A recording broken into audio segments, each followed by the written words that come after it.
Hello, Dave. Today is. Oh, sorry. Hello, Dave. Today is Sunday, the 15th of May, 2022. I am the Bro 9000, and I trust you are all functioning very well today. Hello, everybody. I'm Mr. Brown. Welcome to the show.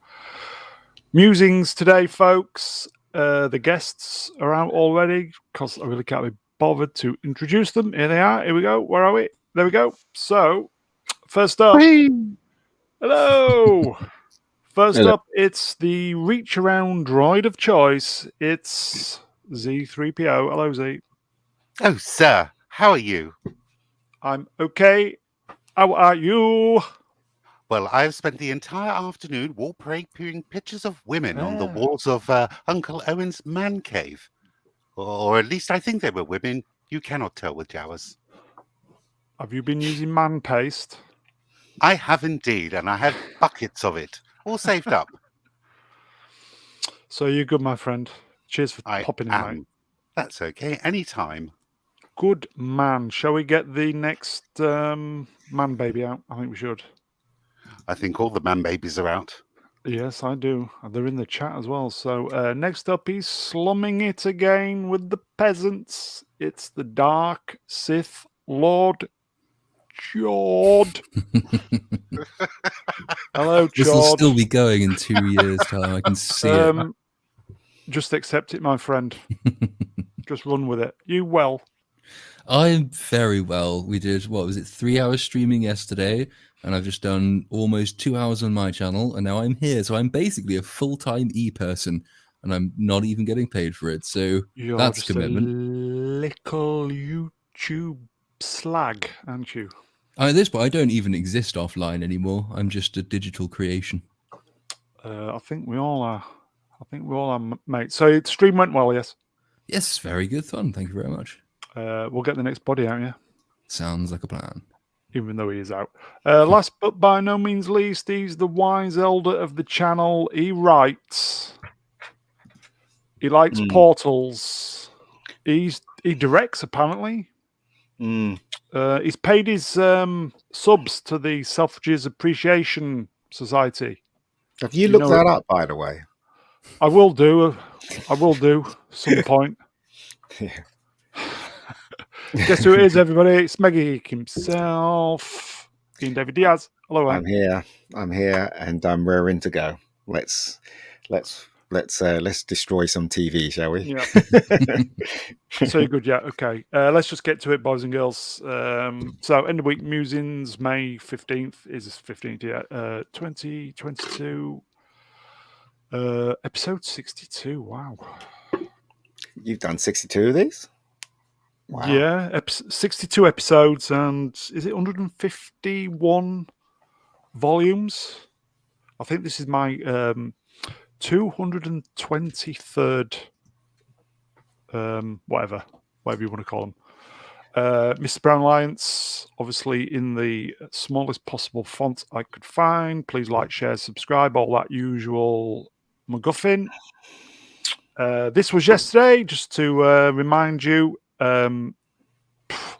Such a good fun time with the Critical Drinker and these guys in the panel as well. Such just fun.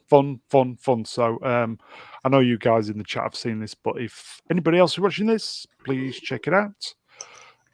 Let's just get to it then. Let's see what we got. So first up, anybody watch Strange New Worlds this week?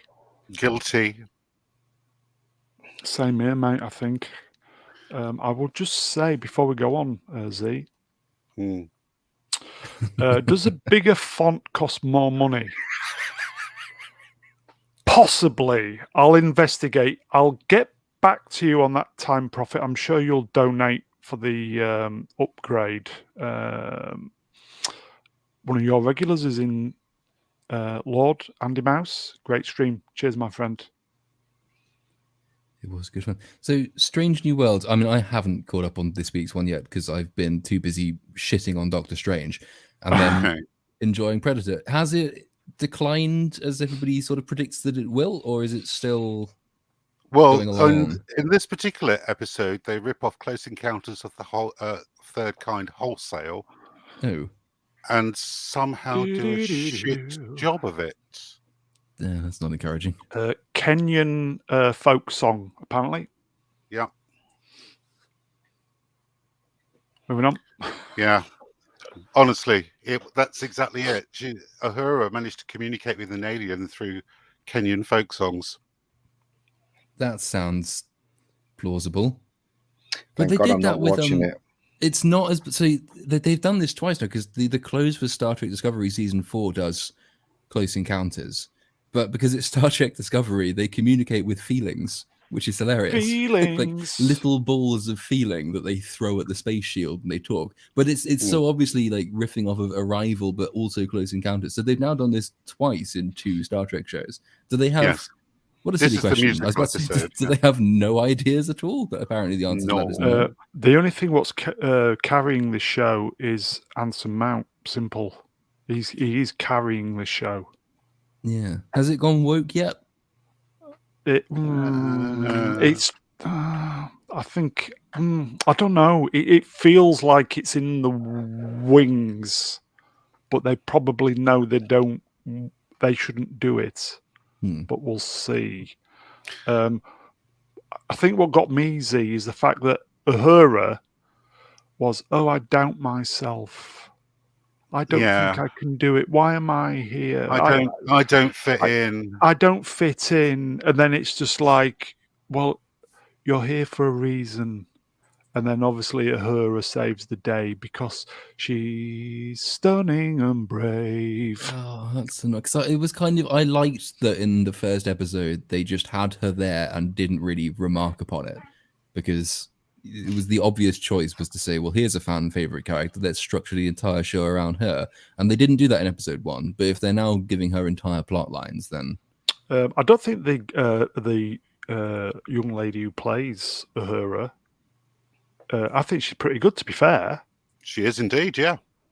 She's very she's cute. Seems to be a good actress.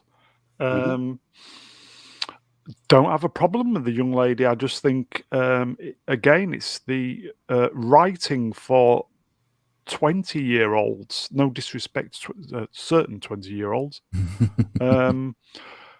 I think I've said before, why don't they write compromise, right? Because I'm an old fart.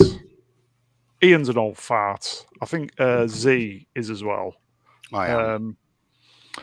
Instead of writing it for, say, 50-year-olds or 60-year-olds, compromise. Kind of, instead of writing it for like 15-year-olds, meet somewhere kind of off-center in the middle, maybe kind of write it for, I don't know,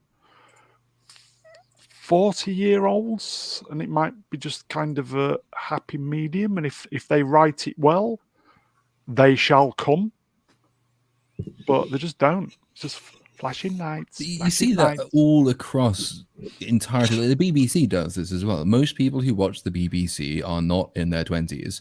And so the BBC spends all of its time writing for people who are in their 20s in the hopes that they'll come.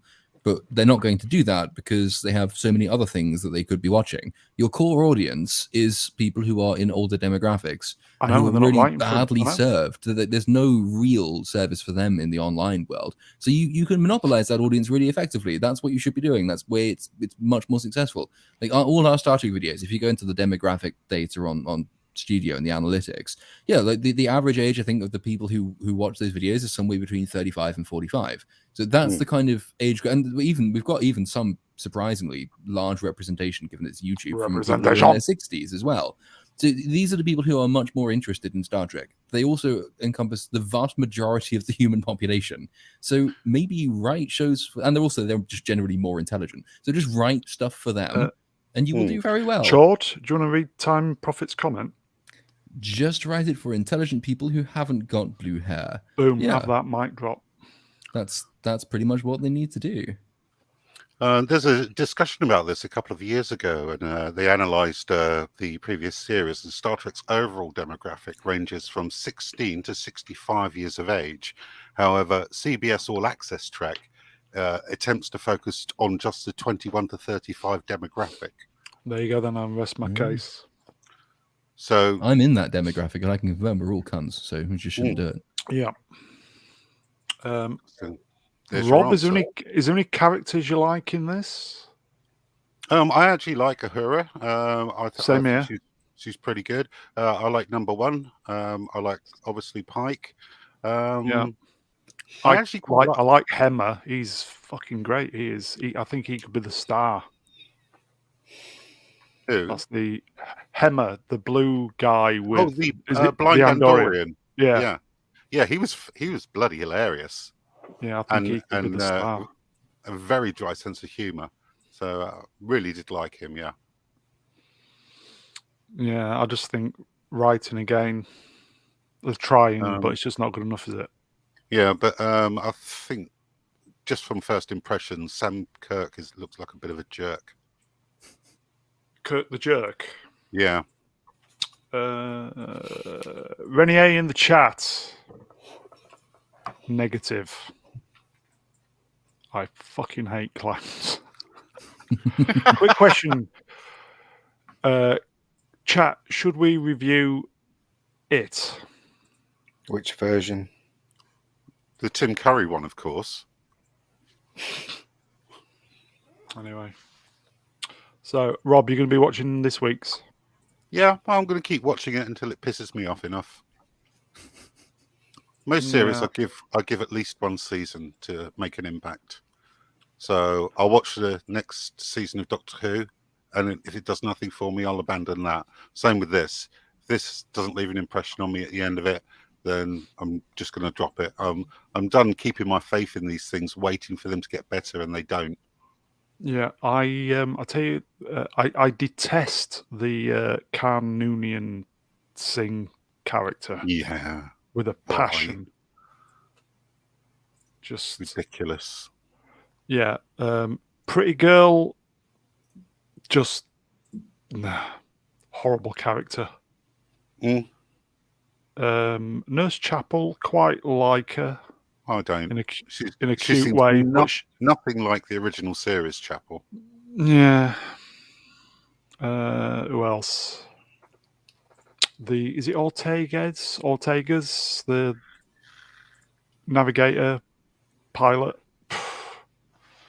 Anyway. I don't know. We don't really know much about it yet, so difficult to say. Yeah. Anyway, Ian's obviously stunned to silence, so we'll move on. No, I don't think I should spend any time on this show at all. And You're I'm quite surprised how long you've spent on talking about this shit. So can we move on, please? We are, mate. We are. So moving on. Moving on. Halo. Anybody watching it?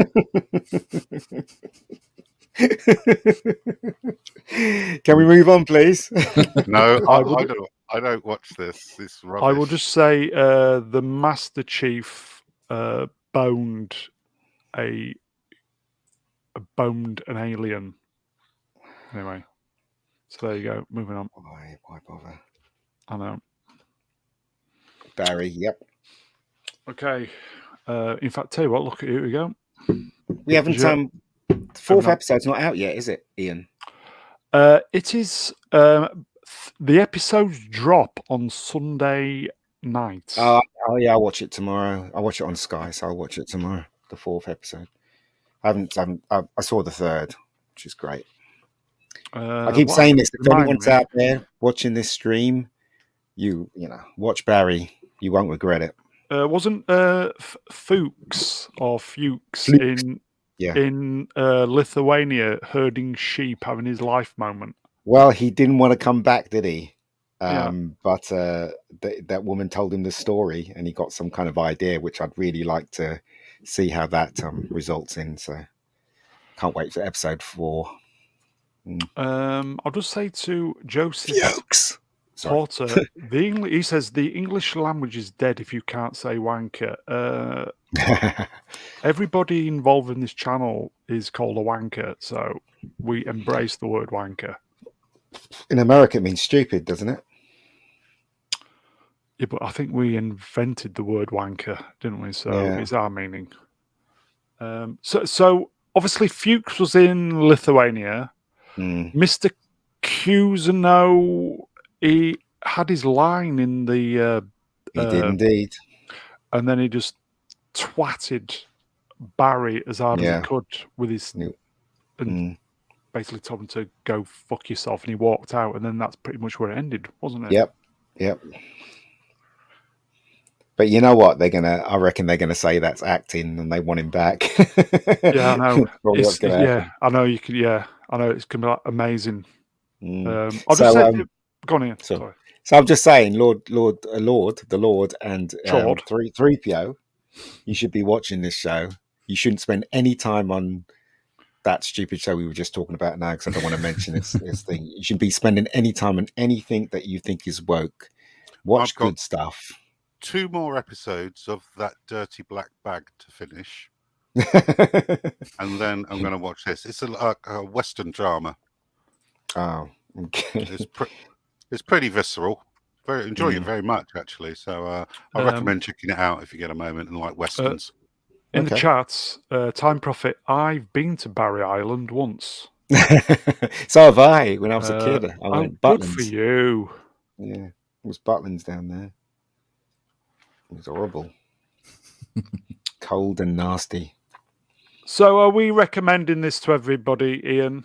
I recommend it 100%. I don't understand why people are watching the shit that's on TV when there's gems like Barry on. Watch the first season, you will not regret it. I mean, there's one bad episode in season 2, but nothing's perfect. But season 1 and 2 are really enjoyable. About 8 episodes per season, 30 minutes. Most of the time, the 30 minutes seems spot on. Yeah. But there's been a couple of episodes where you're just getting into it, and it's like, what? Yeah. Been a couple of those in this season. But anyway, so we thoroughly recommend this, boys and girls. Barry, I think it's on HBO. Well, it's on HBO Max in the States.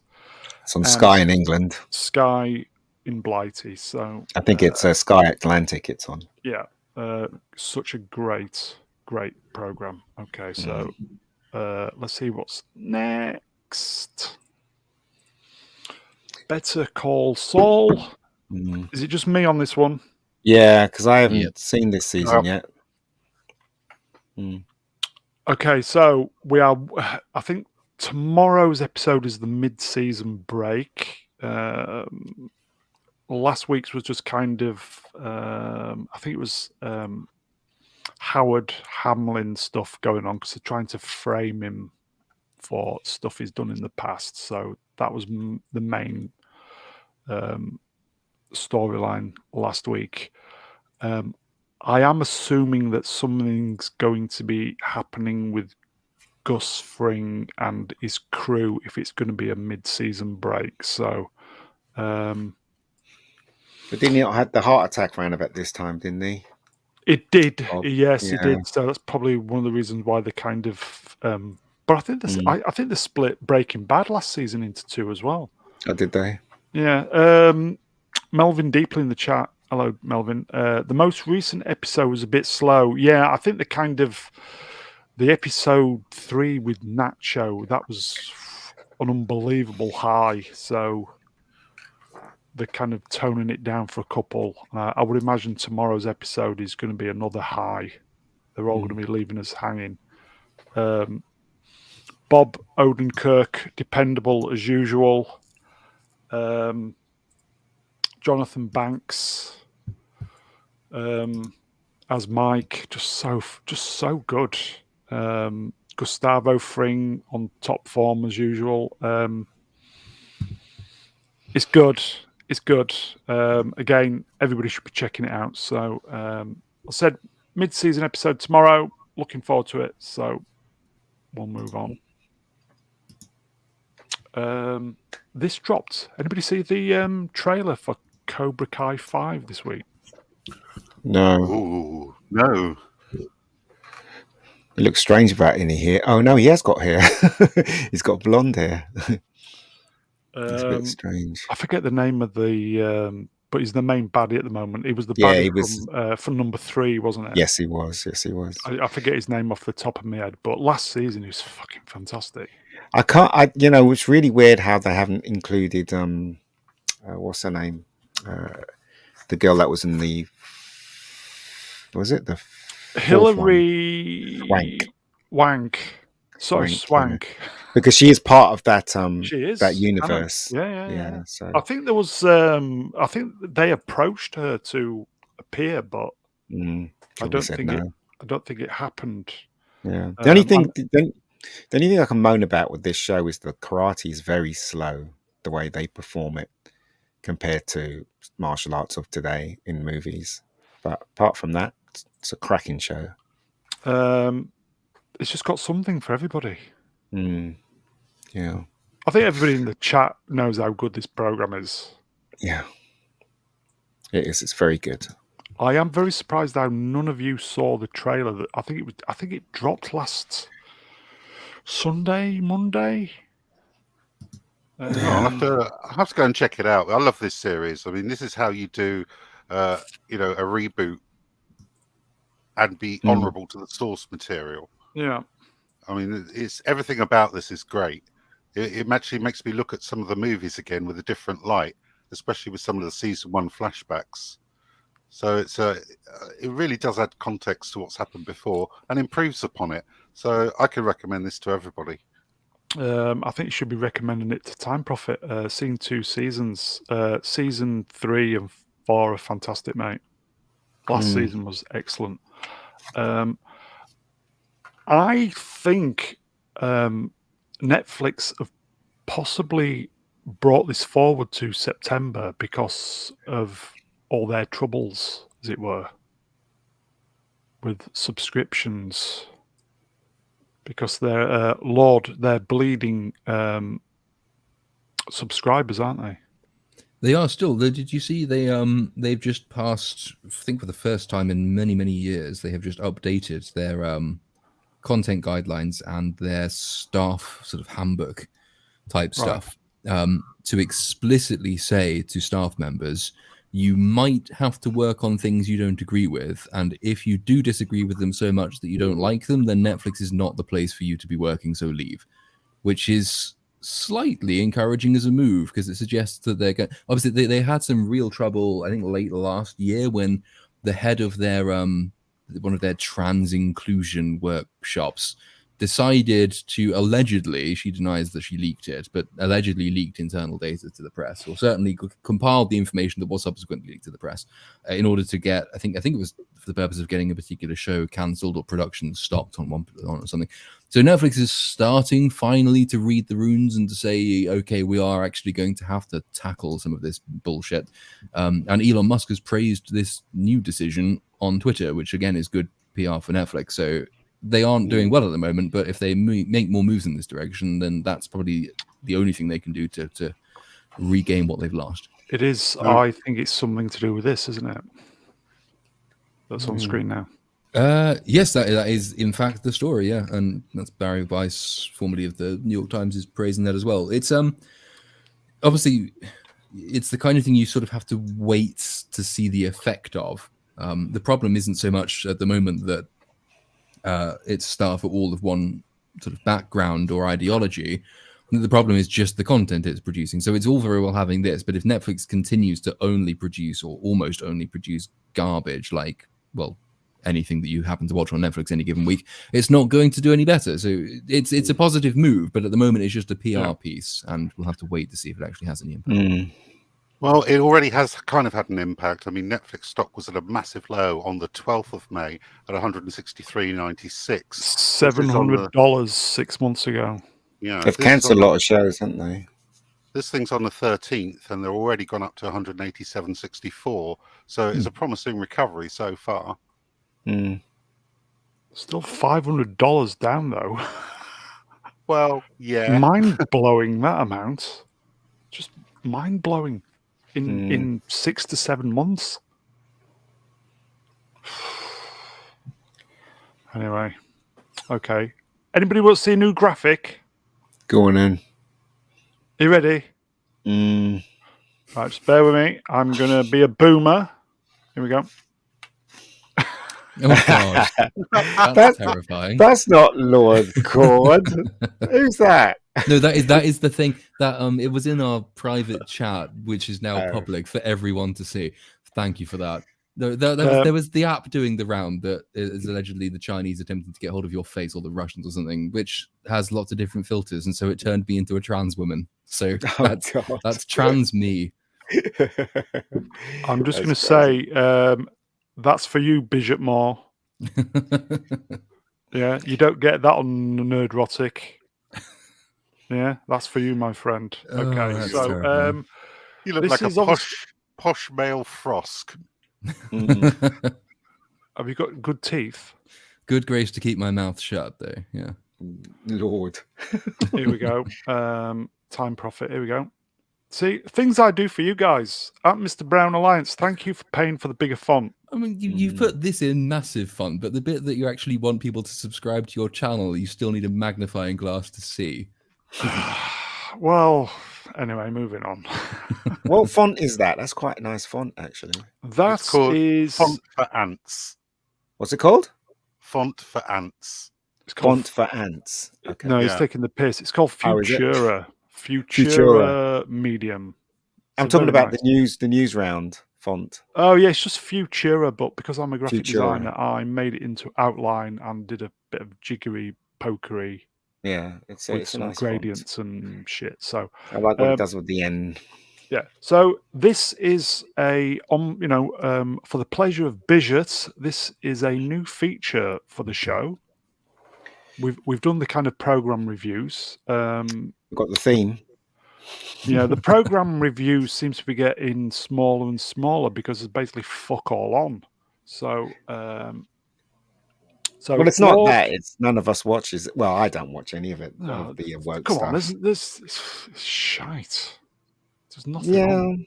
Nothing. As I said, Barry's good. Well, I mean, does anyone else know any good TV shows on? I mean, the only one I'm watching is Barry, really. Better Call Saul, Barry. They're probably the best things at the moment. People in the chats, can you recommend any programs that we should be watching? They're showing the Sweeney, all the seasons on Amazon. The original Sweeney, all of them. All right, okay. Crazy. I heard there's some new Star Wars show coming out that definitely won't be a disaster. But you see, right? You can I can tell you the review now. It's bait and switch. The black girl saves Luke Skywalker. She's the hero. End of story. The end. Boom. Do you know what I mean? So what's the point of talking anymore? That is the gist of all the leaks that are coming out. Time Prophet, he's watching The Witcher. The Witcher, yeah, I need to watch season 2. I'm sorry. Don't be sorry. Season 1 was good. Season 2 was terrible. Season 2 was not great. Was it woke? Oh yeah. Okay. Well, Mephisto's watching The Wire. Yeah, that's an old show though. That's a really well. I saw the first season. That was enough for me. But I did enjoy the first season. It just got too complicated for me. The Wire. I think that the best programs on at the moment are then Better Call Saul, Barry, Superman and Lois, which again is literally on a 4-week break. Can you believe it? So I think there must be there must be about 2 episodes left. I don't know. I mean, that's it. They seem to go away for a couple of months, come back, drop 2 episodes, and disappear again. Yeah, I think they've had very, very bad COVID issues on the set, hence why it's been a bit sporadic. But, well, the Lincoln Lawyer started this week, hasn't it? Which is on Netflix. I don't know whether I should watch it or not. Time Prophet. Here we go. There you go, Blake 7. Yeah, Blake 7. It's still good. The effects are terrible, but the dialogue's sparkling. If you listen to the dialogue, it's pretty amazing dialogue. Joseph, he's watching Future Man. Yeah, I think I watched the first two. I watched the first 2 seasons of that, and then never watched it again. Maybe I should revisit it. I watched the first 2 episodes. That was enough for me. It was okay for the time, but bearing in mind that'll be quite a few years ago now. That must be at least 5 years ago. Who's that guy that played Austin Powers? What's his name again? Myers. Yeah, he's got a new show out on Netflix. Can't remember what it was Love called. Guru? No. It's a TV series that he's got out. Okay. Where he plays loads of characters apparently. So, talented guy. He should probably bring Austin Powers back. He probably will. He probably will. Right. Okay. So for Bishop Moore, let's get into the news. Elon Musk news. Lord, do you want to talk about the Musk news this week? I mean, I can do. I haven't followed this one particularly closely. As I understand it, part of the deal was contingent on Twitter telling Elon Musk that only 5% of its content is generated by bots and other associated nefarious actors. And Elon Musk is now pausing the deal until he has verified confirmation that this is in fact true, because otherwise, if he buys the thing and it turns out that it's significantly worse than that, then the product that was offered to him is not quite as sold. I think that's the basic story here. I don't think there's any indication at the moment that this is sort of a prelude to him pulling out or the whole thing. No, it says at the bottom off. It's still going to go through. I'll just still going through. It is. So it's potentially significant because this will be Twitter will finally have to reveal how much of its content is generated by bots and how much is fake accounts and how much is spam, and how it is coming to determine what those things are. So you might potentially learn something interesting-ish about how Twitter sort of works behind the scenes, which is useful. I mean, the most useful thing Elon Musk could do with Twitter is making the entire backroom sort of algorithmic stuff open source, so everyone knows exactly what's going on. But I think that there's more of a watch this space kind of thing than a significant story in its own right. Z, as a computer person, what exactly is a bot? It's just a fake account. They usually launch them from a script to either execute retweets and follows or whatever, and also messages. Like you saw plenty of them during the 2019 election, right? Like you'd see a lot of those bots saying, "I trust Boris 100%," and I believe there was one of them that actually failed and also tweeted a passing error. Did it call him a cunt? No, it's just an error in the script came up, which was highly amusing. So who creates bots then? I don't understand the concept behind them. Well, there's usually bot farms. There's quite a few in Eastern Europe and also in China. You can actually hire them to do stuff. And because they're not set in your country, there's a bit of plausible deniability. You're never going to find out who's paid for them, but if you just track the messages back, it does seem kind of obvious at times. So hold on. So I don't get bots. So basically, these people create bots to make something look like it's more popular than it actually is. Is that it? Just create thousands of fake people with fake profiles.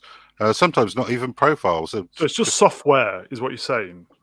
Just fake accounts. Yeah. If you look at the accounts of any person who is affiliated to the Chinese government or to Chinese state media, they have incredibly disproportionate subscriber numbers or follower numbers to for example, to the engagement with their tweets. That some big Western companies have this as well, where they have like 5 million followers and then they'll get 1 like on anything they happen to tweet. The Chinese state media one is an interesting angle because Twitter doesn't really function in China, and yet these people have hundreds of millions of followers, and they don't publish in Western newspapers at all. And so the suspicion is that the Chinese government is effectively paying bot farms to boost the sway, the reach. Wow. Because once you've done this, of course, it again gets boosted naturally by Twitter's algorithm anyway. So there's a useful sort of brand propagation thing that goes on there.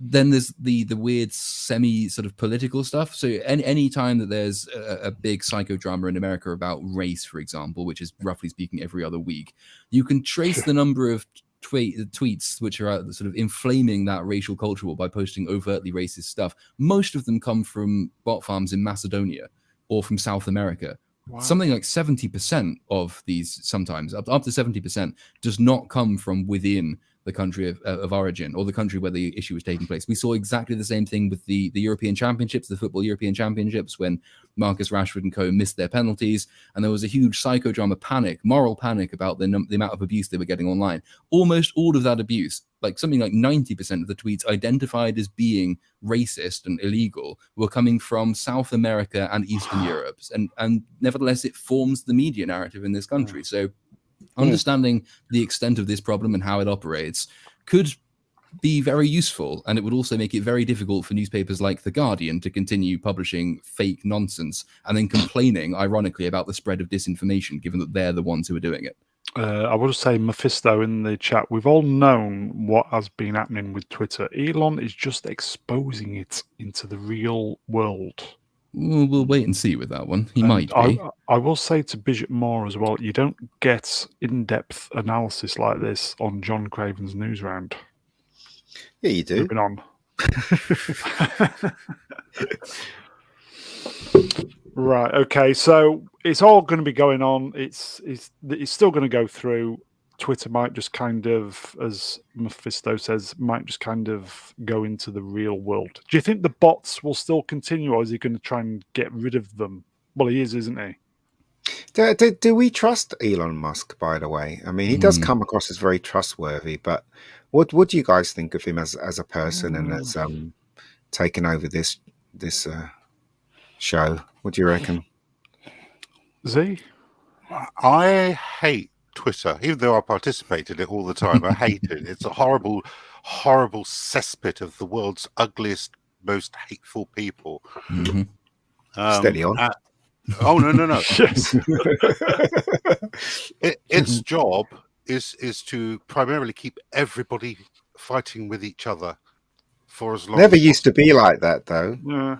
I remember when it first started up, and I remember Jonathan Ross talking about it. And I remember one of my friends went on it, and he spoke to Jonathan Ross. He communicated with Jonathan Ross. You know what I mean? In those days, you could just talk to any star or send a message to any star, and they would respond.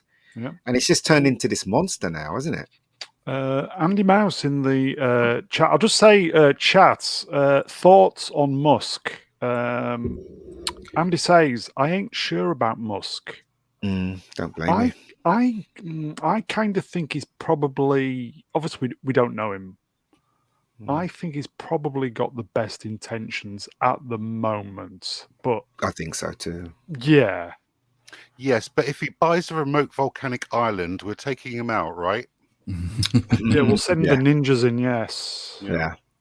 But there is this question as to whether, I don't know if it necessarily impinges on his honesty, but you could innocently interpret this as whether he really understands what he's doing, or whether he is naive, or whether he's dishonest. I mean, I literally just got off a section on my own channel on a stream talking about this exact same thing, but like the crazy version is, so Elon Musk's guiding methodology, his guiding ideology, he says when he buys Twitter, is that he is a free speech absolutist. And the point of that is that, free speech is the ultimate right. No one has the ability to take it away from you.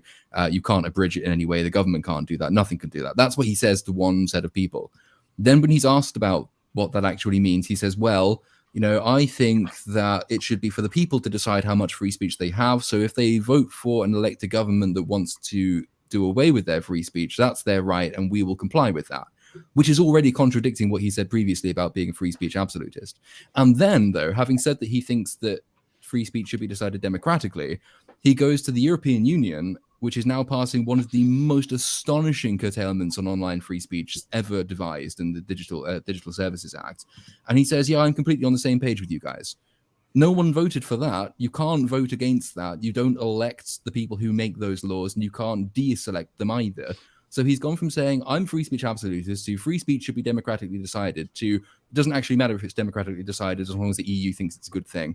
That's fine with us, because he said he's on their side. So which of these three completely contradictory positions is going to be the one that guides his approach to Twitter? And that's why I keep saying it's, we can say it's encouraging if we want to, because he sometimes says the right things. But given he's saying different things to different people, we really do have to wait to see what he actually does, as opposed to being swept away by the tide of optimism that everyone seems to be surfing at the moment. I think, Edgy Time, he wants him to shut down Twitter for the lark. And then Joseph says, depends on what planet he came from. Yeah, he definitely is an alien. Let's see what else. Bishop Moore, same as Andy, just don't know about Musk. Yeah. Well, I think he's got the best intentions, but sometimes, even when I listen to some of the live streams I do, I contradict myself. I listened to one a couple of years ago and I was like, oh, did I say that? And then I listened to one yesterday. I was like, oh, did I say that? That contradicts what I said before. You know what I mean? It's kind of, so I don't know. Yeah, well, we all do people, that, don't people we? do contradict themselves. But the difference with Elon Musk is that, this isn't just talking, like giving an opinion in a live stream. This is the entire future of the digital ecosystem. It's the entire future of Twitter. This will either mean that Twitter becomes the home and hub of free speech, or it will mean that it will just do whatever the European Union says that it has to do, with the threat of fines if it doesn't. And that's a really dramatic range of possibilities, which is why it's really important with Elon Musk that that he knows what he's talking about and that we know what he's talking about. Maybe he's saying those things to appease the people that he thinks that's going to cause him trouble, but his original what he really wants to do is free it up and do what we think it should be done. Do you know what I mean? So you never know. I don't know. But that's really the tricky thing is that, I mean, we in this country, the Queen's speech last week had the online safety bill, and the online safety bill basically allows the government to fine social media companies up to, I think, 15% of their annual turnover. So like you're talking hundreds of billions of dollars. That's a lot. If they do not take down content that our government determines is nasty. And that's up to our culture secretary to decide what that is. And so, again, this is the question. So even if we go with the most optimistic interpretation of Elon Musk's motivations, that he actually is a free speech absolutist, he's still running a company that could then potentially be fined hundreds of millions of dollars a year by the British government or the European Union if he does what he says he wants to do, as opposed to just kowtowing and removing content.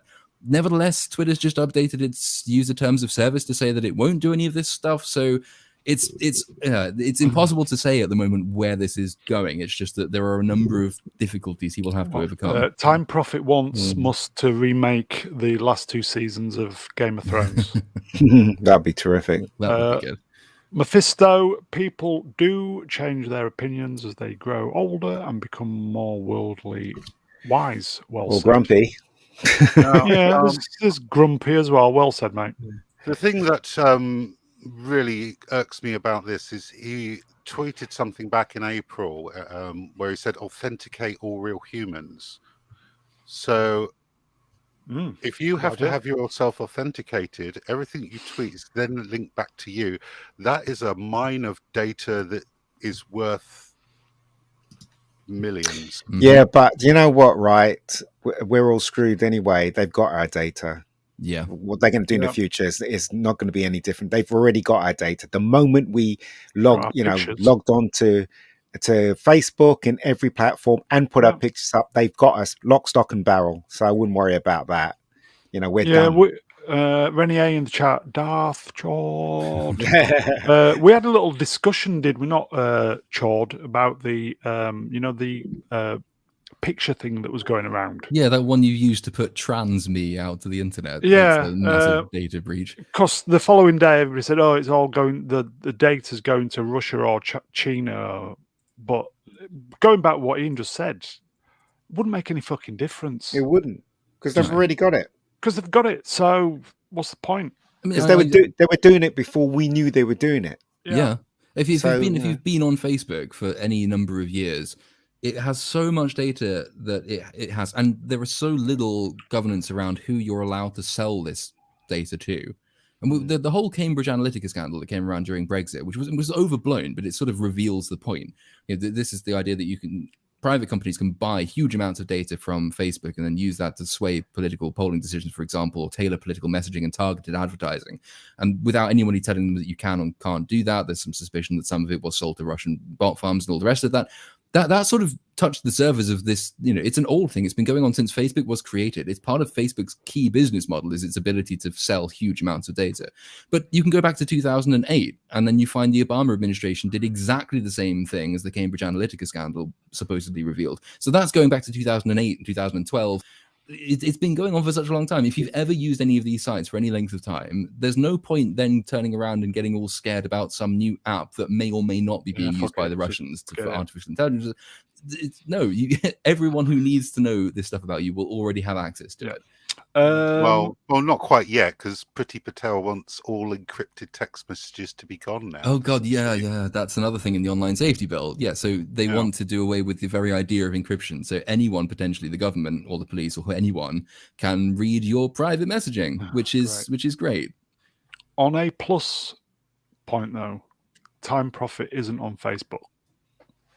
Yeah, but it doesn't matter. They've got your data. Whatever you've brought, whatever you've done on any kind of platform. Well, they've not got your Facebook data. But the thing is that if you've taken pictures on your phone, that literally tells them a lot.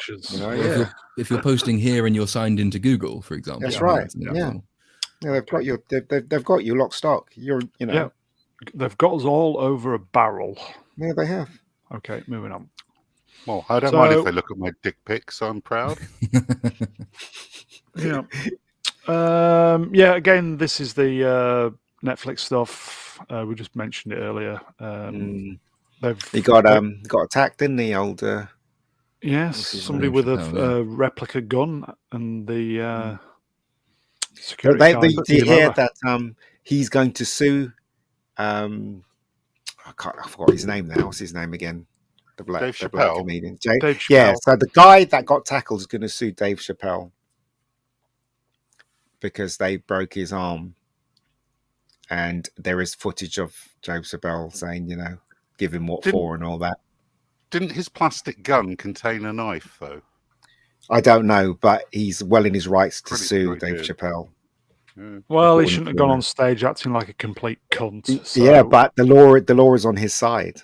That's the thing. So in American law, so that's the thing. So there was an article on that a couple of days ago, which I found puzzling because it's obvious that he wanted to do damage to this fine comedian all along. Yeah, it's crazy, isn't it?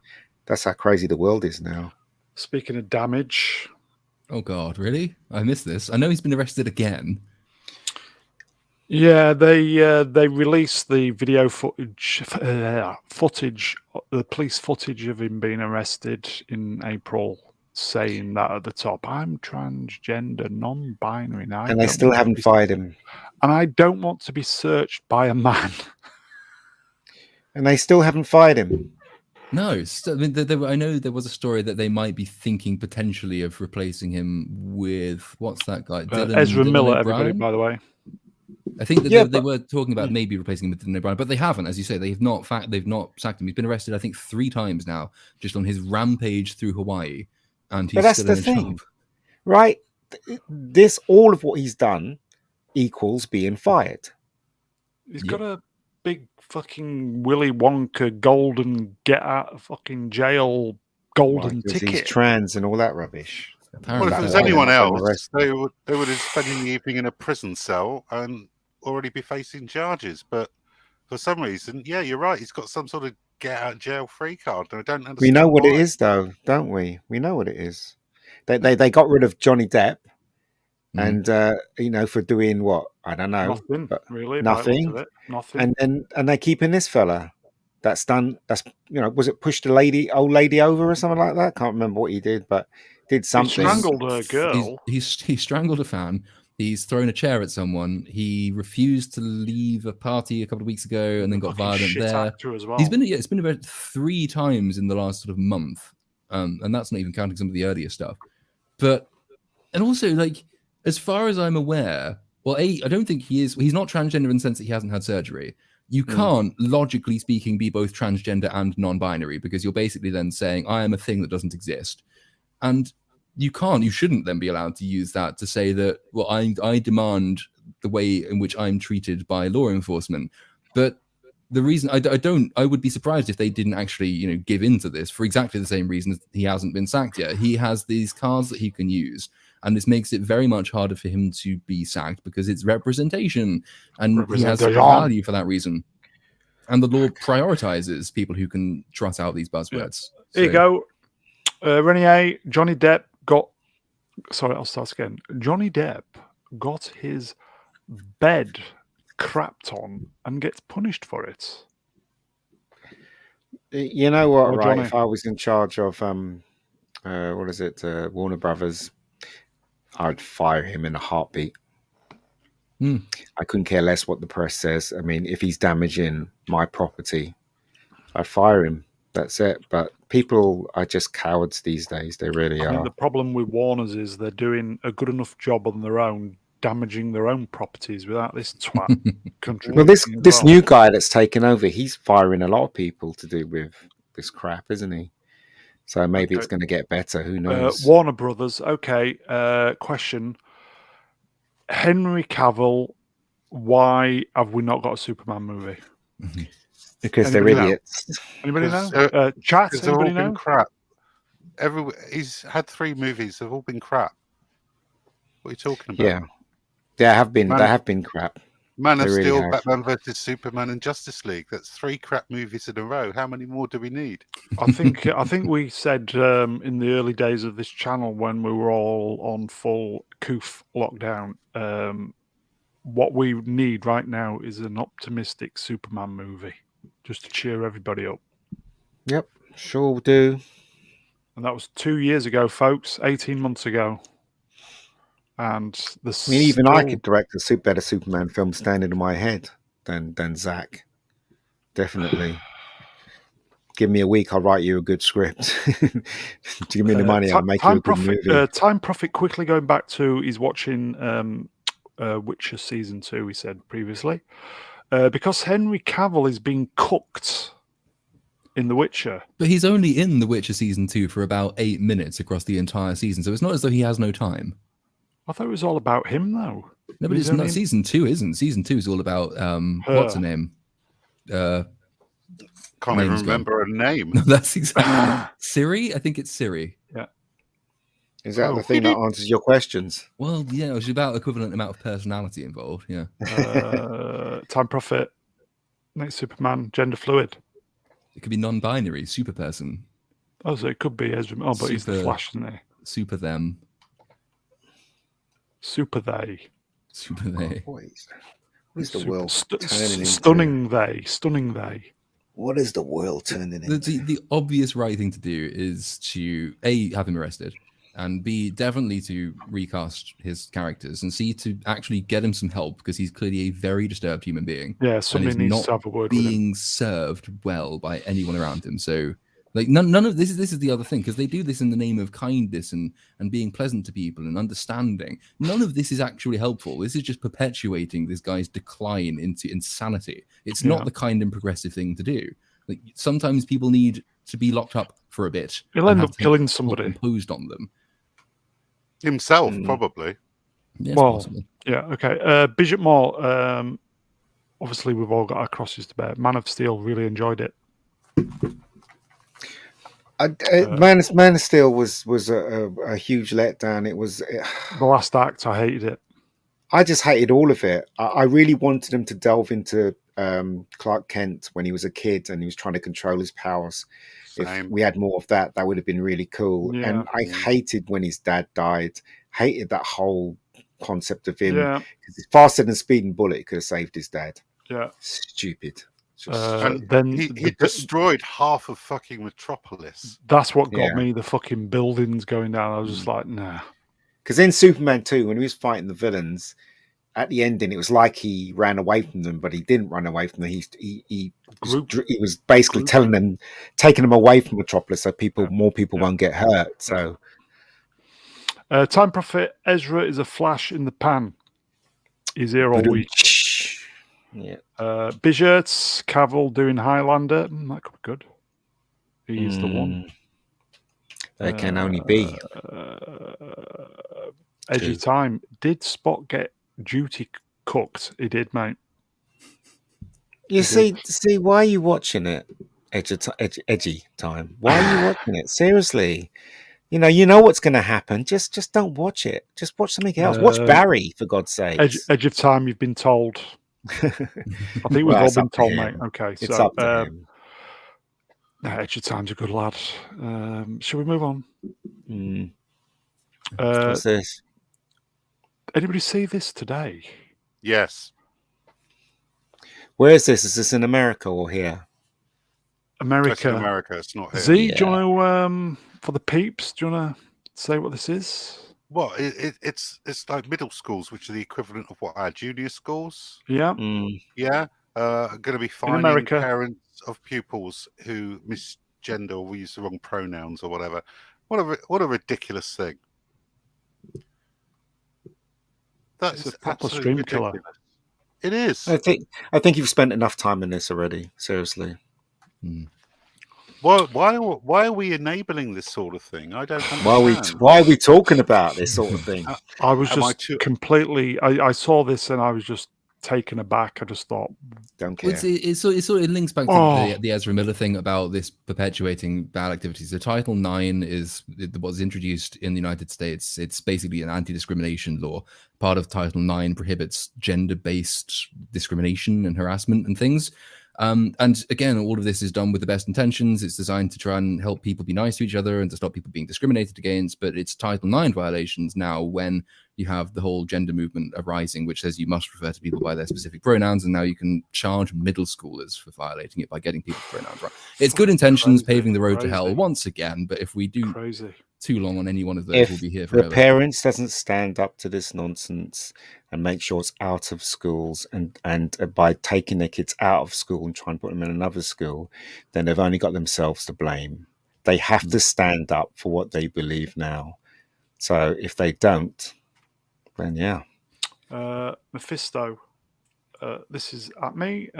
You are talking about it to bring people's awareness to what is going on. Yeah, I saw this today. I was just shocked. People know what's going on. Look, somebody said to me once, politics, right? Really, people don't really care about politics. It's only when it affects them. That's when they start caring. When the community gets affected by something the government does that doesn't make any sense. That's when they get involved. And when they're putting this in schools, I've heard a lot of people, especially in Florida, that are standing up against this nonsense. Yeah, the Biden administration decided it would brand them domestic terrorists for complaining about it. But I mean, God bless them, and I wish them all the best, because this kind of rubbish, they're grooming kids. This kind of rubbish should not be in school. But the thing is, I have no problem with the LGBTQ community. I have no problem with them, but don't groom the kids. Let the kids grow up to be adults or teens, and then they can decide. Then they can decide, but don't try and push this rubbish on them when their brains are just developing. It's wrong. It's wrong. It's called grooming. Yeah, I will say, Mephisto, bless you, my friend. He says, this is at me. In your own way, you are doing God's work. But you don't believe in God, do you, Ian? I don't. I'm just sick to fucking death of this shite. Yeah, I think we're reaching a tipping point now. I'm just fucking sick. It just grinds you down, and I'm sick of it. The interesting thing is because obviously in America now, we all, roughly speaking, know what's going on with this kind of stuff because it makes the news much more often. There hasn't been an equivalent amount of focus placed on what goes on in schools in this country. And technically, theoretically at least, we have our own equivalent of Title IX, which is the Equalities Act. And it's not impossible to see or to imagine that a similar case could arise in this country, because to the extent the Equalities Act protects gender identity and all the rest of it, it does exactly the same thing as Title IX. But in this country, there isn't yet quite such a sort of a hyper awareness of this stuff. And I suspect a lot of that will start to come out. I hope it doesn't come over here, this shit. I would be surprised if it was. Yeah, exactly. Not to this depth. No, but there will be stuff going on that we do not know about in this country because we are not really paying enough attention to it in this country, I don't think. Well, I noticed this. Well, as I said, I've said this before, my nieces are affected by this, and my nieces and my best friends. Basically, I go to cinema with them. I have a lot of fun with them. But that's the thing, when they're talking and I hear them talking, they are mentioning this stuff, and it's just nonsense. And they ask me, Uncle Ian, what do you think? I said, look, this is your world. All I ask is you look at you listen to both sides and make a decision, and that's it. Yeah. On 1 hour, the question of the day from Time Prophet: who is Ian? Wow. Lord knows. Wow. Melvin, God save me. Dog is God backwards. Just saying. Maybe all dogs are God. You ever think of that? Mephisto, this is at me again. It's already here. Teachers are already doing this with a don't tell your parents. They are, yeah. And there are books out as well about it that they have in primary school and infants. So You know what? I just think I'd never thought I'd heard myself say this. It's almost like this is bad. A certain person who used to work at the BBC called Savile, just seems to me that he was years ahead of the curve on certain things, because these fuckers are just trying to normalize shit like that now, and I just think it's fucking disgusting. Do you know what? I've got one of my friends, well, not one of my friends, one of the colleagues that I know, she was in Doctor Strange, the first Doctor Strange. She was the female henchman in Doctor Strange. I don't know if you remember the first Doctor Strange.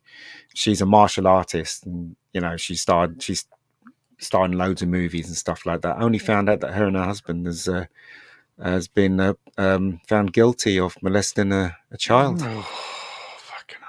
That's crazy. Absolutely crazy. There you go. Time Prophet. JS wasn't the only one. I know, mate. And Andy. Absolutely. It's I've not got children, but I just know this is fucking wrong. It's disgusting. What is fucking wrong with these people? What is fucking wrong with it? What are their moral compasses just fucked? I don't get it. I said I don't mind them being what they want to be, but forcing it on people and forcing it on kids is wrong. Don't fucking get it. Anyway. Some of the biggest critics of this kind of thing as well are people who actually are gay, and particularly lesbians. I mean, lesbians take an awful lot of flack for pointing out that actually, again, go back to the Ezra Miller thing, this classic case of good intentions paving the road to hell. An awful lot of this, and when you do it with children in particular, is that it actually, what it's doing is convincing people that they are something that they're actually not. Most people, I think something like 70% of children who display the kind of behavior, like gender non-conforming behavior that would get them called trans now, something like 70% if you leave them alone, just grow up to be gay. That's all it is. And what you're attempting to do with this kind of stuff is to impose an entire new, basically ideological framework, which allows the parents or teachers in this case, or the medical profession or the government to determine that they are something that they're not. And that has significant long-term consequences, because when you start getting to the area of prescribing puberty blockers, that does irreversible damage sometimes, and it's just not a good thing. So this is why I don't have any time for the whole LGBTAIQZ plus movement, because there are and I know trans people. I have trans friends. Some of my best friends are trans, and you have to acknowledge that the T is very different from the L and the G and the B, and this kind of policy actually puts the T in conflict with the L, the G, and the B of it. So it's just and to the extent the movement just passes over all of these contradictions, it's doing active damage to kids. So fuck the LGBTQ lot. Here you go, Mephisto. This is me again. Like myself, you have no children, but you, like myself, know family members that do. They need to be aware of this shit. They do, mate. Yeah, but as I said, it's very difficult to convince them of being aware of this, because I think it's my oldest niece, she's kind of brought into all of this stuff, and when I try to explain to her a bit what I don't agree with, it seems like there's a logic blocker. You know what I mean? So it's just gone out the fucking window, isn't it? Because, I'm scared. Yeah. I'm scared they're being brainwashed with this nonsense. So it's just to go kind of quickly back to the Superman stuff. Hassan Chowdhury, the next Superman movie will be written by a guy who hates white people. Well, that's what's been happening now. And I will just say, Hassan, you are welcome to the channel, my friend. That's what's happening now, though. That's the thing, you know. Yeah. Doctor Strange was the last one. Can't have a white man, succeeding or White beating man bad. the main villainess. You can't. It was WandaVision season 2. It or was American Chavez season 1. Ugh, fuck me. Jesus. Did you hear why they reshot a good 60% of the film? Because it was shit. I was listening to what do you call it? Midnight's Edge. This is Doctor Strange, yes. Doctor Strange. Reshoots 60%. Yeah. Okay. According to them, the reason why they did that is because of that the Star Girl, the one that could punch through a different universe. What's her name again? America Chavez. With her. Two female mothers. Yeah, she basically her dialogue and the way she was acting in the film was too cocky. She was too right all the time, and that's why they, according to them, they said take it with a pinch of salt. According to them, that's why they reshot it.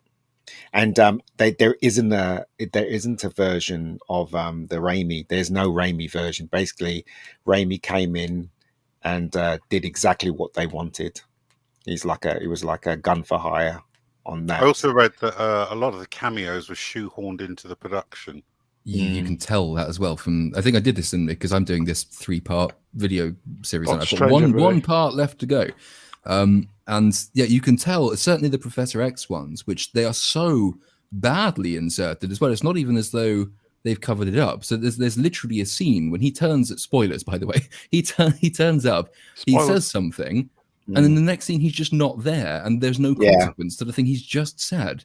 Yeah. And then later on, the same thing happens. He turns up, he does something, and the film carries on as though it hadn't happened. You can tell it's just been shoved in late because it doesn't have any bearing on the plot, and it just doesn't work. But that's my latest accusation of racism as well, because I joke that I couldn't pronounce the America Chavez's first name, which is something like Shoshitle, I think it is. So I said, fuck it, I'm just going to call it Chipotle, and now that's racist apparently. Yeah. So I've been arguing with people about what jokes are. Do you know the guy, the main villain that's in the comics, but's played by the black guy? I can't remember his name. I can't pronounce his name. Anyway, he disappeared in the movie. He's meant to be one of the main villains. He fights with him in this corridor place, and he just disappears. He doesn't come back after that. He could have easily got out of that, like Doctor Strange did. In that little corridor place, couldn't he? Yeah, Doctor Strange just jumps off the wall to get up, and there's nothing, Carl Mordo could do exactly the same thing, but he just goes, and he just disappears. There's no reference to him whatsoever after that bit. It's really weird, isn't it? I've got a feeling that he did come back, but they obviously cut him out for some reason. It's weird. The editing in that film is just it's not the worst thing about the film. There's lots of bad things about the film, but the editing is definitely one of them.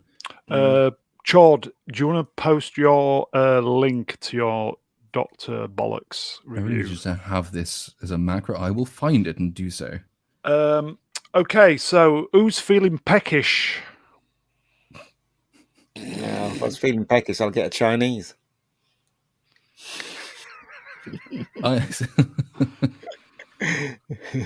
This is Marks and Spencer's. No. They've come for the sandwiches. Yeah. Maybe they've come in the sandwiches, but they've come for the sandwiches. It's just pathetic, isn't it? Good luck to them. I don't like tomatoes, so if I take that out, am I transphobic? Well, Russell T Davies with Doctor Who would say you are, because he says you can't have LGB without the T. So actually, if you take the tomato out of the sandwich, then you're not allowed to watch Doctor Who. The first 3 are sexual preferences. Everything else is just a fetish. Yeah. Take it from a man in a dress. Time Prophet, I would rather eat my own arm than eat that. I mean, the original was an overrated sandwich anyway, and I can't imagine guacamole has made it better. Also, like I don't know many gay people who would think of themselves as guacamole, and I'm bi. I don't think of myself as bacon. So it's just tawdry pap, and I just want to watch the sales of the sandwich plummet as a result of this. But if they think they're guacamole, they are. Then they are guacamole. Exactly. I will say to Hassan, M&S became woke, I think probably about a year or 2 years ago. I can't remember exactly what it was, but there was the woke infestation had hit Marks and Sparks a couple of years ago, mate. This is just the tail end of it. So I used to work for Marks and Spencer's when I was a kid. As I said off air, why didn't they put some quinoa in that so they'd get the Q? Yeah, and if you make it a 3-pack, you can add a plus on there as well, couldn't you?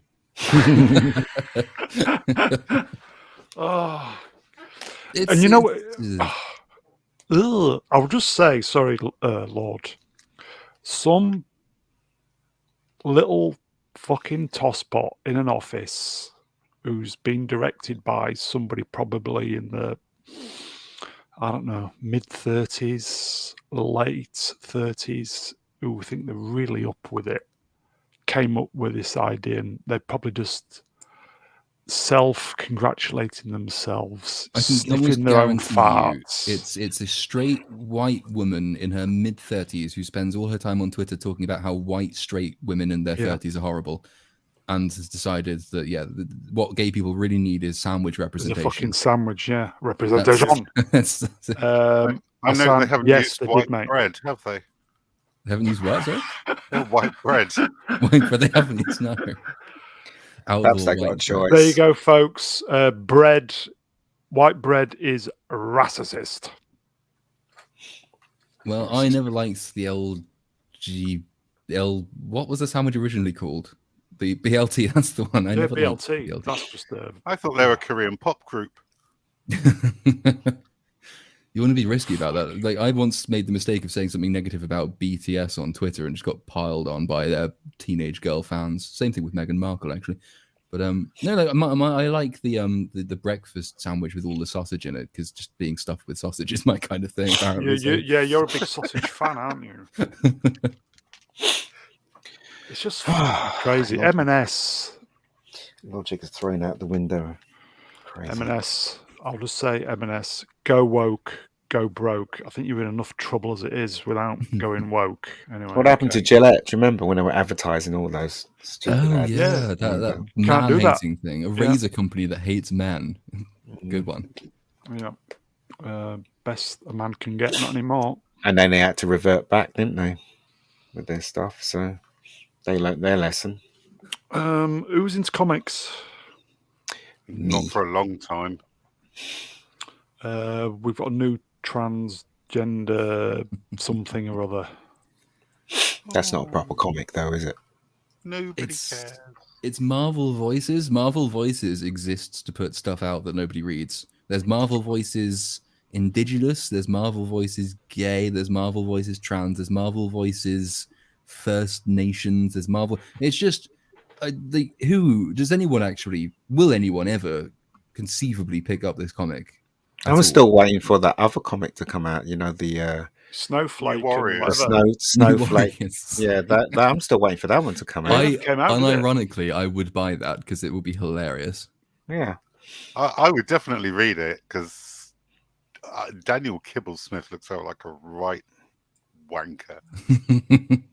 Yeah, that video was so hard. His ratio was so hard. I've never seen anything like it. Even the Alphabet Mafia were angry about it, I believe. Oh God, yeah. Because if you are, say, gay, or if you are trans, and you do want to see more of your people you can get on with in media, and then what's your first bit of representation from Marvel Comics characters called freaking Snowflake and Safe Space? And then you get things like. Have you ever watched Queer Force on Netflix? I didn't even know that was a thing. Yeah, I watched the first episode. Don't ever go there. Okay, so Snowflake and MySpace, yeah. It's an animated superhero series. I'm really tempted just to check that out now. It sounds like it could be tragic. This is the comic of today, of today's generation, Andy Mouse in the chat, I assume he's of a certain generation near our age. His comic was 2001 AD. Same here. So there you go. Mm. Progress. 2000 AD was a very violent comic when it first started. Lots of blood and stuff, and yeah.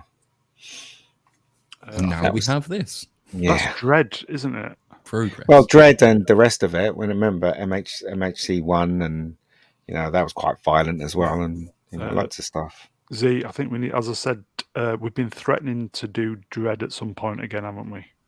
Oh yeah, definitely. I'm up for that. Yeah. You're talking about the Sylvester Stallone version? No, Dread 2012. It's the 10th anniversary this year. All right. Yeah, can you believe it? 10 years. I know. So nobody's buying this then, yes? Why would anyone buy it? Not even the LGBT community is going to be buying this comic. No. Because they don't care about comics. Chord, what is their thinking behind this? What are They're they not. Yeah, I think they're not is probably the answer. No, it's basically manufactured for a press release. It can just say, look, we are bold and progressive. Here's this new comic book. They don't care about the comic book themselves. They just want the coverage. And they want to be seen. It satisfies their internal diversity, equity, inclusion quotas as well. It signals that they're on the side of progress and progressivism and the right political opinions. It is all signaling. That's basically all this is. It's not actually about telling stories. It's not about creating characters. It's not even really about properly representing gay, bi, trans people at all. It's literally just to signal. That's the only reason it exists. Sam in the chat, Hassan's getting good value for money tonight.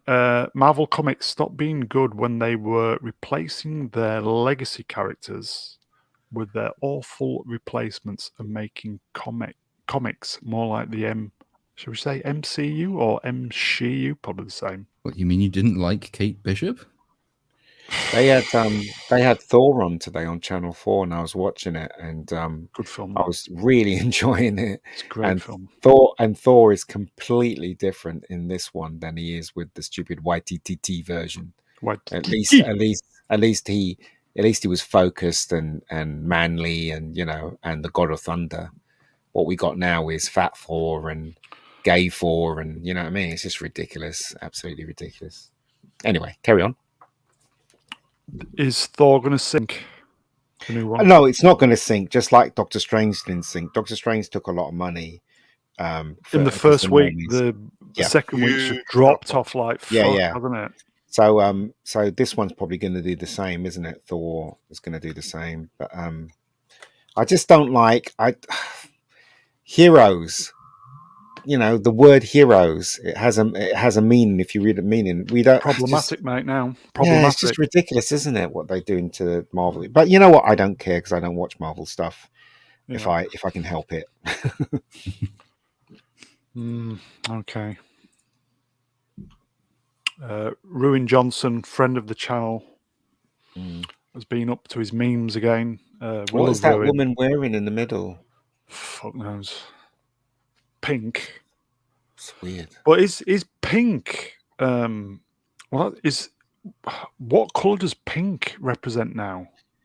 Represents girls, doesn't it? Well, is that not problematic? Boys. But is that not gender problematic now? Well, it's. I've always known it that way, and I've always known that Santa Claus was white, not black, and didn't have black boyfriend. I'll put it in the chat. Is the colour pink or the colour blue kind of gender problematic nowadays? I don't know. Of course it isn't. Stereotyping. I don't know. Is it? It does change over time. So like, if you go back a couple of centuries, it was reversed. Like in the 1800s, I think it's the 1800s, and pink was for boys and blue was for girls. So it does change. But now, I don't know. It's pink, I think, is the middle bit in the trans flag, and then there's blue on the outside. I think that's how that works. So they're still implicitly acknowledging that colors indicate gender, even though they don't believe that that's a thing. But no, on the point of the meme, though, I mean, that's almost based on what we've seen from the leaks as well. That does very much look like how this show is going to pan out. And what is the show, Z, for the boys and girls? Oh, it's Obi-Wan Kenobi, sir. It's the story about a strong, independent space Nazi who goes on a redemption path and saves Luke Skywalker from certain doom. Yep, that sounds about right. Yeah, that's pretty much it. Time Prophet wouldn't wear a pink shirt. He would wear a pink skirt. He could probably get away with it now, to be fair. Joseph, friend of the channel, the man has created a whole industry. Yes. Do you know what? Right, I had a friend when I was in secondary school, and he wasn't gay. That he was a black guy, and he wore a pink suit to one of the dances, and he looked absolutely brilliant in it. Yeah, it actually suited him. Yeah, I'd say, pink suit, maybe a black tie might look pretty good actually. He looked really good in it. He didn't have a tie; he just had a white shirt. He had like white shoes and a pink suit. So, and he looked really good in it. He looked really good. He was very smooth, though. Yeah. Sounds like a proper pimp. Yeah, he was just missing the hat. Yeah. So with this, obviously the Obi-Wan, I think it's in a week and a half, isn't it? It's about 9 days, I do believe. Yeah. 29th. Yeah. Okay. So we're all expecting, as the meme says, look, it's the Star of Kenobi, her in the middle, and then the two guys from ROTS. That's because, there's no excuse for the guy who plays Kenobi because he doesn't need. Well, I guess he does need the money. Hayden Christensen, he definitely needs the money. He hasn't done anything in a long time, isn't he? So he's going to jump at the chance. It's going to be crap. Everybody knows. I don't. Why are we even talking about this? We're just seriously. Because I'm a fan of the color pink. Are you? Yes. But Ian, you promised to do a weekly review of this show. No, I didn't. When did I say that? I think with regards the weekly review, I'm hoping that Ruin Johnson will be presenting that. Yeah, but guys, you're just giving them a. So I don't have to watch it. Oh, jeez. Seriously, guys, you should not be watching this show. It's time to make a stand when it comes to Disney. It really is. I've made my stand. I'm not expecting anyone to follow me, but I can't be watching this crap because I know what's going to happen. And then you know what, right? I'm going to come on one of these streams and you're going to go, that's what happened. We all knew it was going to happen. And then you're going to moan and complain about it. And it's like, well, why? You knew it was going to happen. But you will be watching the first episode of the new .2. So moving on. No, I would be watching the first episode. I've said this and I've not made it secret. I'll watch it to see if all that stuff is out of it and they treat that guy like the Doctor. So don't keep bringing that up, Brown. That's Mr. Brown to you. Okay, no, so Brown. Pregnant man. Mr. Brown. Right, this one dropped this week. Again, I just looked at it and I just thought, fucking hell. There's people getting murdered and killed in a certain Eastern European country at the moment. And we've got this shit. Photoshop? Or is that really pregnant? That's a woman with a mastectomy and a beard. Oh, I see. So it's not a man then? No. Okay. Although you are now starting to see midwives in the United Kingdom are being given guidance on how to cope when a man, so to speak, is giving birth. Because obviously that is still possible if you're a trans man. Then there are specific things midwives now apparently need to know, despite there being so very few of them. Midwives are still being given guidance on how to deal with it. But the guidance explicitly just says what happens if a man gets pregnant. This is a thing that can actually biologically happen, which it can't. I mean, you could say maybe Calvin Klein is just making a bold move to market to its more obese client base, but otherwise, what's this guy going on about? Mega Geek's going to come on screen. Oh my! What's that mean? It's something what you said a few moments ago. Like what? What did I say a few minutes ago? Well, you said I'm old. You're going to come on this channel. Oh, I see. It's a joke. Okay, got it. I know you don't do humour. Sorry, mate. Nor do you. I don't. Lord, did you say this guy is transitioning or something, or this person actually has got a womb, but is on the? Well, yeah, I mean, as Z says, so the only way this can actually happen is if this is a trans man who has not had certain parts of the female physiology removed. So that is literally the only way this can happen. So biologically speaking, it is a woman. In terms of gender expression, they have decided that they are a man. Calvin Klein has also decided that they are a man, and has now decided that it needs to do an entire product range dedicated toward the huge proliferation in pregnant men that we are seeing, which is also the premise of that really dodgy Netflix show he's expecting, which is just surreal. So this is a woman then? Yes. You would be committing a hate speech to say that. But yes, it is actually a woman who identifies as a man, but nevertheless has not gone all the way in terms of the reproductive removal process. I see. I'm going to say to Hassan tonight, first of all, he's getting his money's worth, and I think he's having his eyes opened to what's going on. Yeah, I missed the Victoria's Secret one, but then I don't habitually follow female fashion chains unless I'm in that mood. It's unfucking believable what's going on. What is this advertising then? I think it's underwear. Yeah. Underwear, okay. I guess stretchy underwear for men who get pregnant. Well, it's not a man, is it? It's a woman. No. Well, no, exactly. But we are obliged to say if they believe they are a man, they are a man. Even if they get pregnant, they are still a man. And so now male underwear needs to accommodate those men who can, in fact, give birth, because we live in a sane society. Well, why are we obliged to say that she's a man?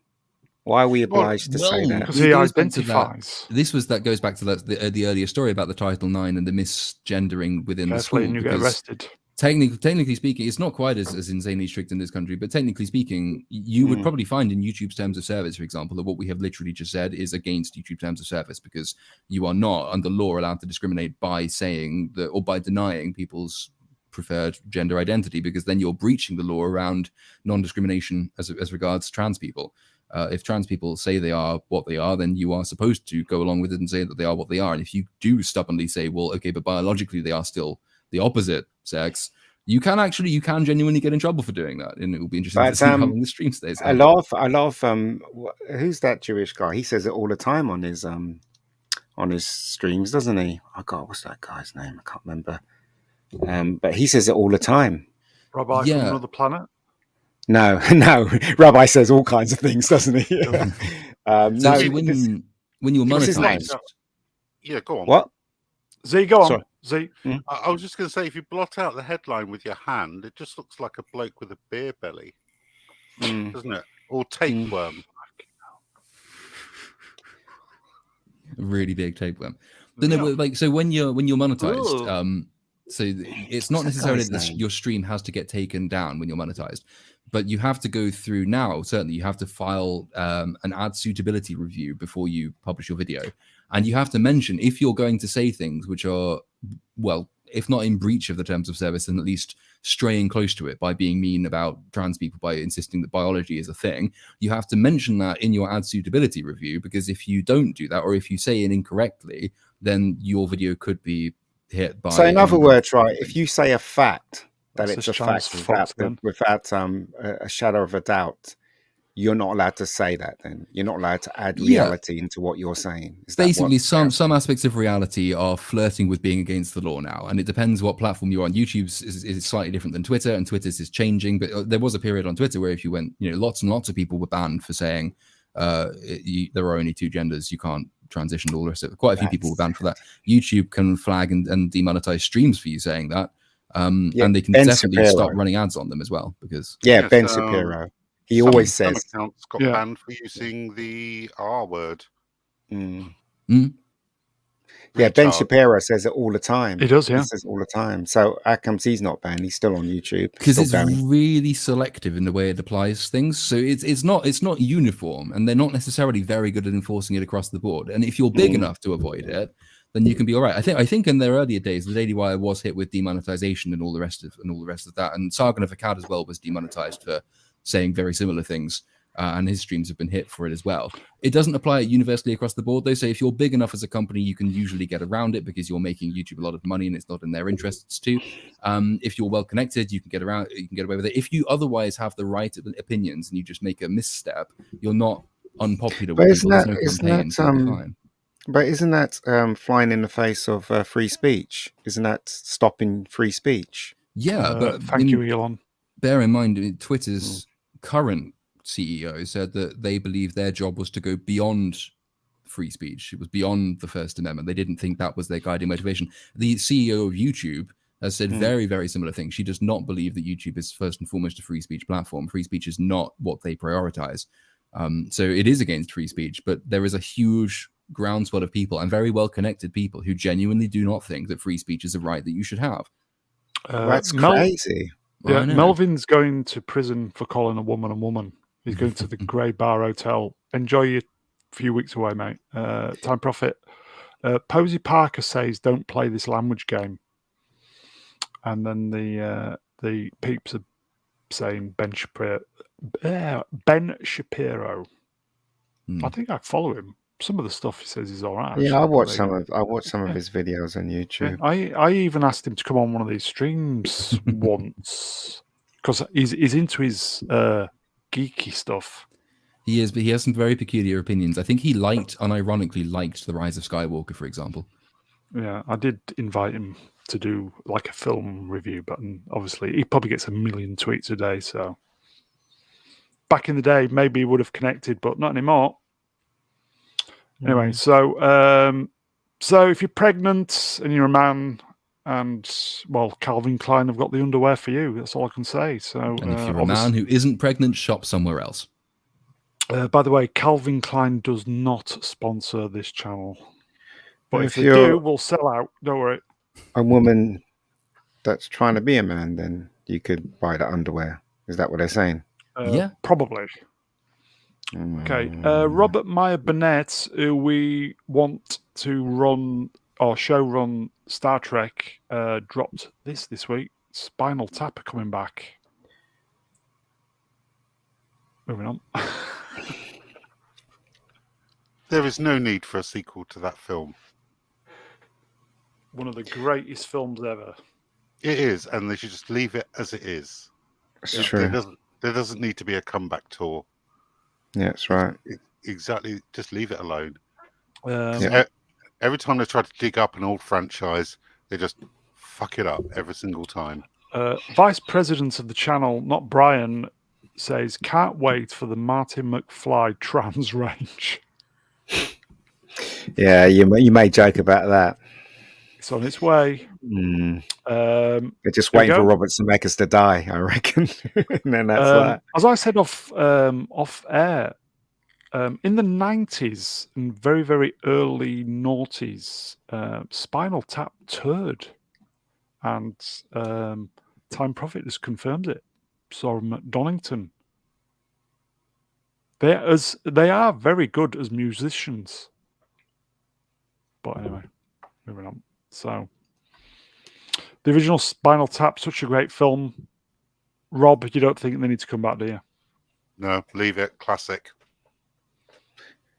Make something new. Just never go back, yeah. I'm honestly not sure I've ever seen it. I saw it once a very long time ago, and I can't remember it. I remember bits, but that's about it. One of the greatest films ever. Oh. One of the greatest films ever. Are you listening, chaps? Noted. I hope they turn it up to 11. So do I, mate. I don't think they will, but one can be hopeful. Everybody in the chats, check out This Is Spinal Tap. It's a fucking great movie. Anyway, moving on. This literally dropped an hour or so before we came on air. Ian, do you want to explain what the story is? Well, they're for the 60th, they're bringing back David Tennant and Catherine Tate to play their characters in a Doctor Who episode. There isn't Russell T is not really giving much away, but he's writing it, and it's a celebration of 60 years. Is it 60 years? This is the 60th. Yeah. Yeah, right, okay. of Doctor Who. Is it next year?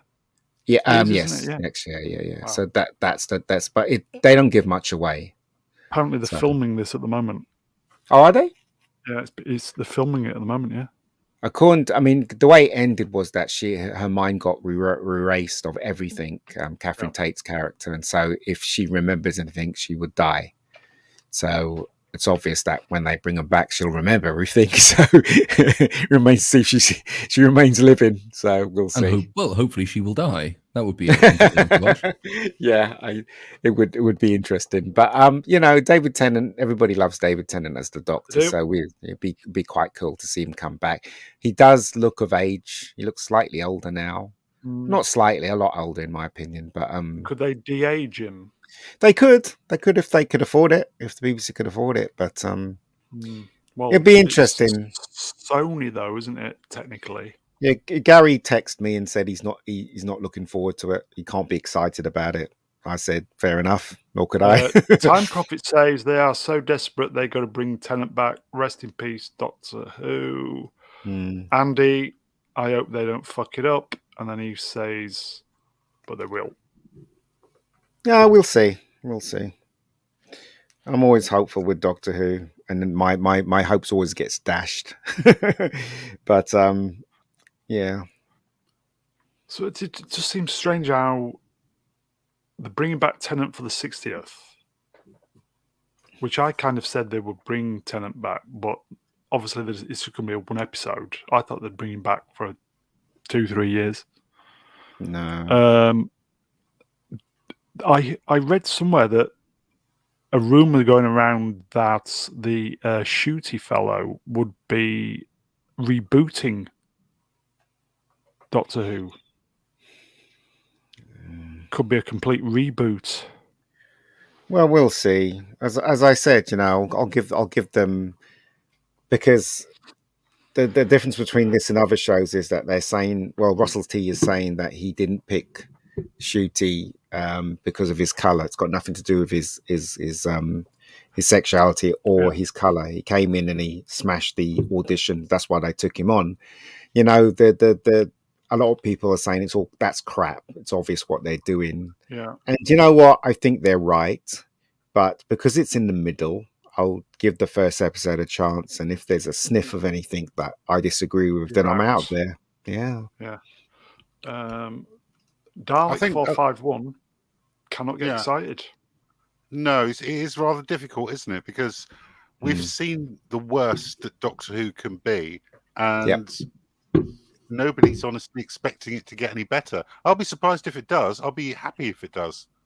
Yeah, I'll give him a season, and if he makes that impression, I'll be there with him. But again, I'm not excited. It's obvious that they're trying to bring back the old fans by doing this, and this is like goodwill thing, isn't it? They're actually offering a olive branch, would you say? Yeah, on this I'd thing? say that. Yeah. Saying no, they trust us. They know they're fucked up. Yeah. Hopefully, a lot of people are speculating that this will retcon the retcon this episode, so it might retcon what Chibnall has done. But and the BBC will complete it as well. Don't forget. Yeah, we'll see. We'll see what they'll do. Time Prophet, 50 years a fan. No longer a fan. I don't blame you. I really don't blame you. I think out of all the franchises, Doctor Who's the one that got stung the most with this stuff. I think according to Gary Nerdrotic, top 5 franchises that went in the shitter, this was number 1, wasn't it? Oh, was it? Wow. Yeah. I think he posted it as number 1. Oh, interesting. Yeah. Anyway, okay. So, as I said, it's being filmed at the moment. So, we will see next year. But good riddance to that other woman. Karen Gillan, you know, the one who plays Amy Pond, she got married yesterday, didn't she? Oh, did she? Yeah, she got married to American geezer. Good for Yeah, her. That's her sorted then. Not that she Yeah. wasn't anyway. Bridget Moore, we'll just say Dr. Bait and Switch. Yeah. Yeah. Here you go, Dalek. Russell may claim the guy gave the best audition, but that didn't stop them from both running their mouths off at the BAFTAs. Yeah, but as everybody, you know, you got to look at both sides when you look at this stuff, right? It's they're saying that they have to say that stuff, but the Doctor Who's going to be free of all that stuff. That's the claim. But Yeah. looking back at what's happened, I don't think that's going to happen somehow. I hope it does, though. You know. I think that is it then. I think the smallest possible font is on screen. I think that's the end of it. So I will say to the boys and girls in the chat, especially the new faces, really good to see you. We are nothing without the interaction, without you guys. As I say, we'd just be boring old farts talking shit at each other. But you guys bring your A game, so I appreciate you turning up. I will thank the guests. Let me put them on screen. Just bear with me. Z, thank you, my friend. Always a pleasure, sir. I love joining in your little streams and saying hello to everybody and getting progressively drunk as the night goes on.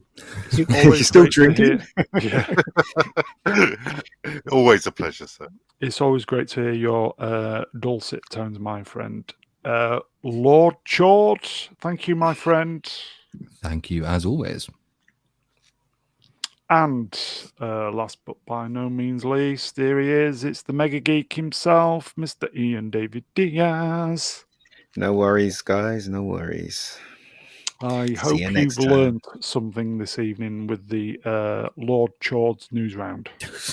Yeah. So he's got one. We need that theme, Ian. We need that theme to play on there. Yeah. I will sort that for next time. So I'll say Bishop Moore, I made the effort for you, my friend, and Lost Chord makes the effort every time. So I think that is it. We will see you. It's going to be next Saturday, isn't it? Not decided.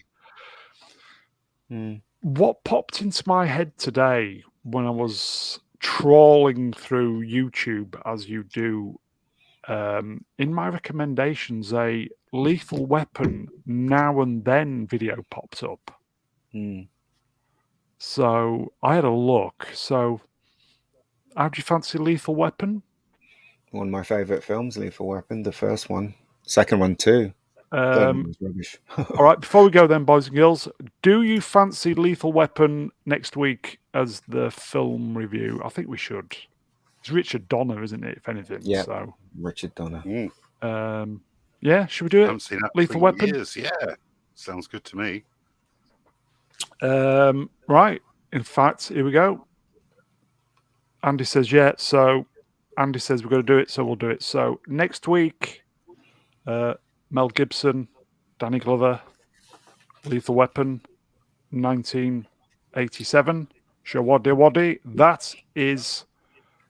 No, Brian, sorry. That is your homework for next week. So, Lethal Weapon.